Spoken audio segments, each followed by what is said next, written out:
Os trens de passageiros são mais do que simples veículos de ferro e aço. São corredores de tempo, linhas de memória que se estendem sobre a Terra.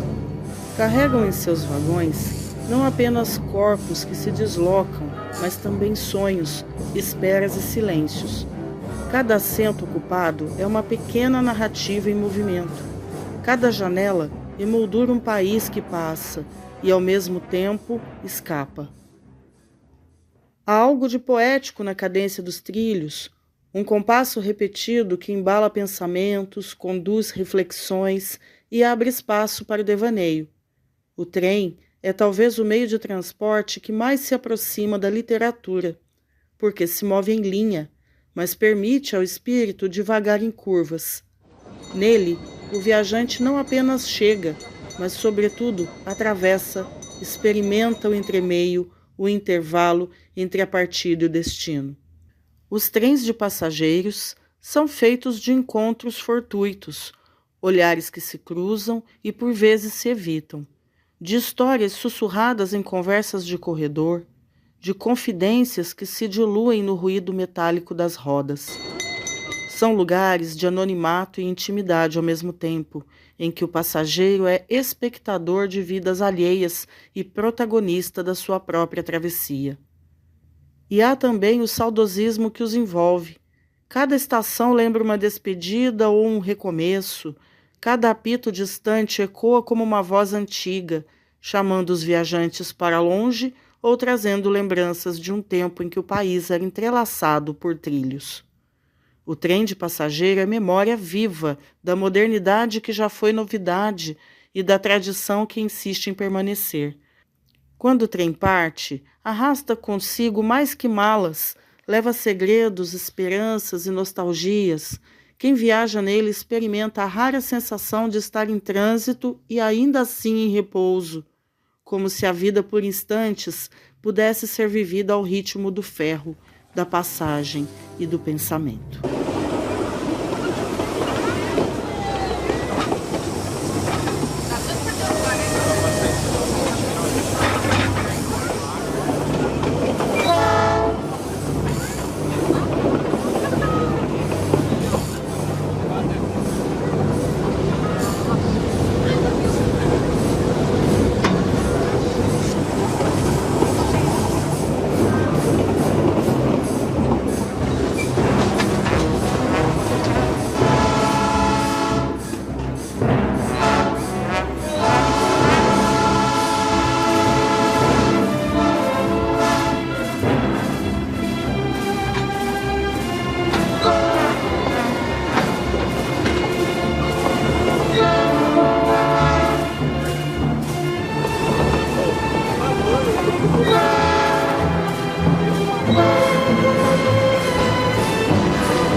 Regional Cruzeiro, tá?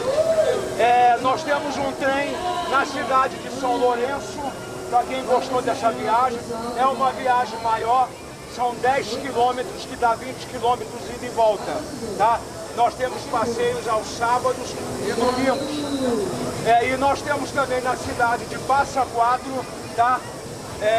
2 trens no sábado e um trem no domingo. O legal dos encontros de ferromodelismo, a parte que eu particularmente gosto, é o quê? As pessoas vêm e perguntam sobre a maquete, sobre o porquê da maquete, qual a ideia que eu tive. E aí, como eu sou contador de histórias, que eu sou filho, neto, sobrinho neto de contador de história, o que acontece? Eu acabo contando toda a história do porquê que eu resolvi fazer a maquete, lá em 1973, quando eu vi pela primeira vez. Então essa é a parte mais gostosa. E as pessoas costumam muito me perguntar o que eu ganho, qual é o ganho que eu tenho quando eu estou expondo as maquetes. E aí eu explico para as pessoas que não tem preço olhar, né, estar observando nas pessoas o olhar de encantamento delas pelo trabalho. É essa que é toda a magia, é isso que é a minha recompensa expondo os trabalhos. O saudosismo do ferromodelismo é uma dimensão muito interessante dessa prática cultural que une técnica, memória e afetividade, pois além de ser um hobby ligado à miniaturização e ao detalhamento técnico de trens, maquetes e paisagens, carrega consigo uma carga simbólica de memória. Em tempos de tecnologias rápidas e digitais, o ferromodelismo evoca um ritmo mais lento e artesanal, trazendo a experiência tátil e manual que remete a um passado idealizado.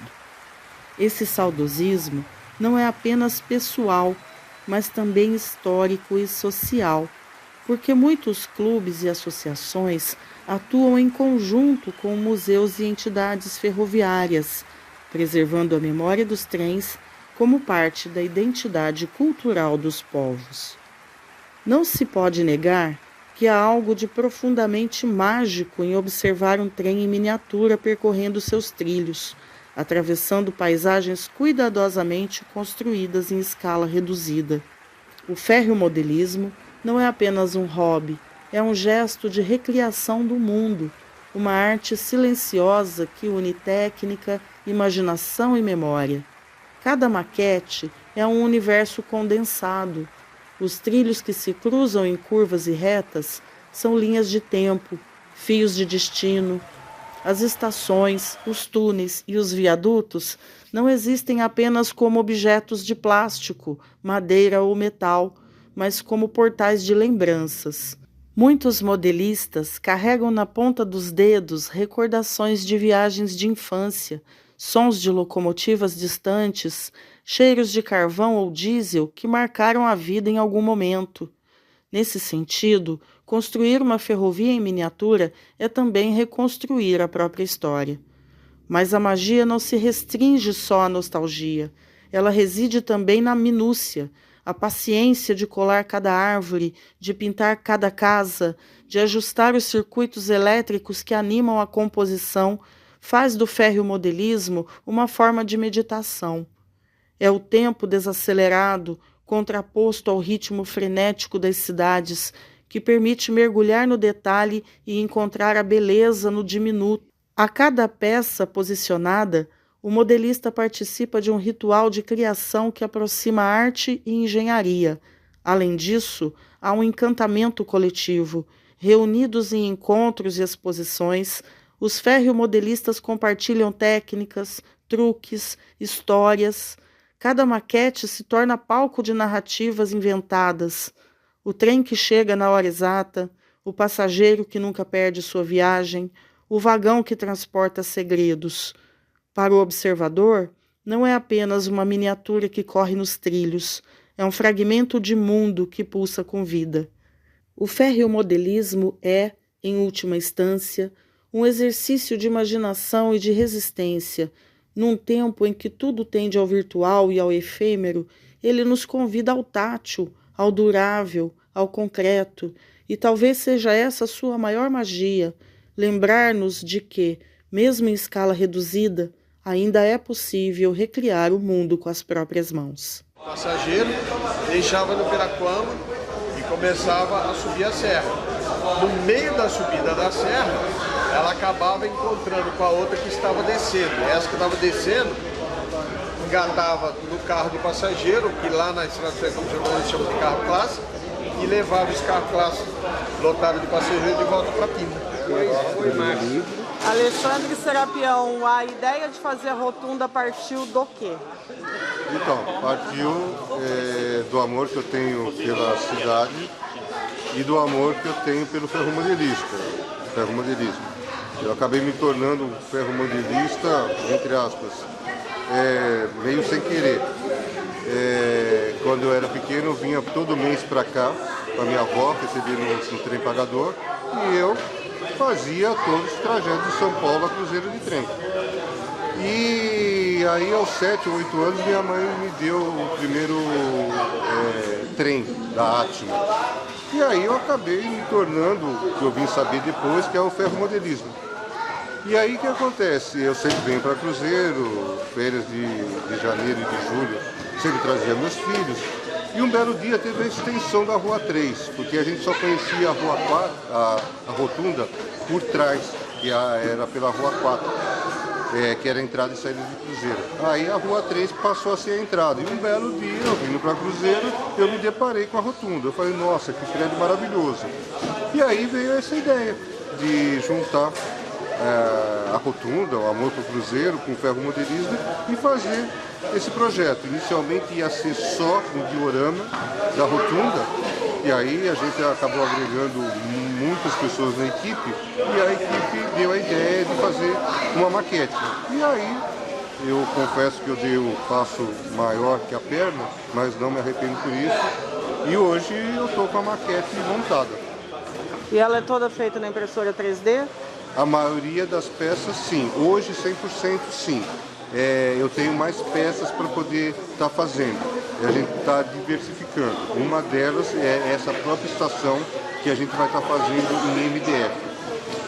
Mas, a princípio, é isso. Eu não tenho no mercado peças na qual eu possa estar usando e identificando o Cruzeiro. Como é uma maquete temática, não tem jeito. Eu cheguei a ver rotundas aí para vender. Maravilhosas, americanas, europeias, mas nada parecido com o Cruzeiro. Então eu precisei fazer. Eu trabalhei em toda a parte de levantar mapa, de fazer conta, cálculo com relação à bitola. E aí eu cheguei nas medidas. O meu amigo fez esse primeiro projeto inicial, que foi em papelão. Um segundo amigo entrou, fez também o projeto em impressão 3D, a gente aprovou e aí foi feita a maquete, a rotunda. Ela já está pronta em 3D, disponível para a próxima etapa, que é ornamentar, fazer a decoração interna, pintar e coisas assim. Bom, a rotunda de Cruzeiro ela é peculiar, por isso que você não vai encontrar a peça, vai ter que fazer. Isso e eu imagino que você esteja aí com uma equipe de arquitetos, né? Então, a minha equipe, depois eu posso te mostrar, é grande, mas entrou muito cálculo meu, entrou o projeto de 2D e 3D com um amigo meu inicial, o Wagner, e depois passou para o Vitor, que pegou esse projeto e fez a impressão em 3D. Mas são especialistas, porque eu não sei nada com relação a isso. São pessoas que de certa forma, são arquitetos, né, mas especialistas em ferromodelismo. E aí conseguiu sair e imprimir essa rotunda. Você, na realidade, está com um patrimônio histórico, arquitetônico, da história das ferrovias, da história do Brasil e único, porque existem poucas rotundas no Brasil. Hoje, sim. No estado de São Paulo, menos ainda. Sim. Mas arquitetura igual a essa, nenhuma. Essa é única. Isso. Então, como o pessoal preservou, graças a Deus, né, foi tombada, e a gente pôde estar fazendo essa homenagem aí, a Cruzeiro, a minha vida, enfim, tudo que representa a rotunda aí para mim e para a cidade.